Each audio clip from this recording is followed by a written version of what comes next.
একটা বিষয় নিয়ে মেয়েরা খুব কথা বলছে। খুব জ্ঞানী মেয়েটা, জাহাঙ্গীরনগর বিশ্ববিদ্যালয়ের পড়াশোনা।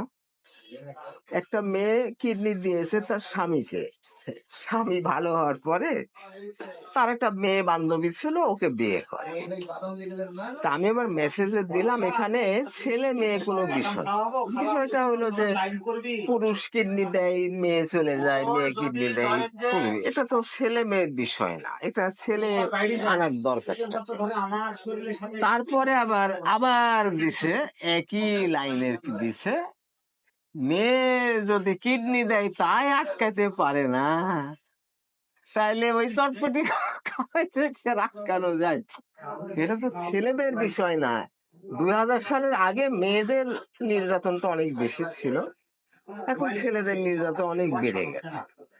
তো সেটা আমরা নাই বা ধরলাম, তাই তো, যে একটা কিডনি দিলে এরকম হয়, মানুষ কৃতজ্ঞ না। স্বামীকে দিলে স্বামী বিক্রি করে, স্ত্রীকে দিলে স্ত্রী বিক্রি করে। কিন্তু একটা ঘটনা পড়ছে, এতে আমি আমার আপত্তি নাই যদি একটা শর্তে, সেটা হলো যে তোমার স্বামীকে পুরুষ খুব ভালোবাসে, তোমার বাবাকে পুরুষ খুব ভালোবাসে, তোমার ছেলেকে পুরুষ ভালো মানুষ, সব ওগুলো ভালো।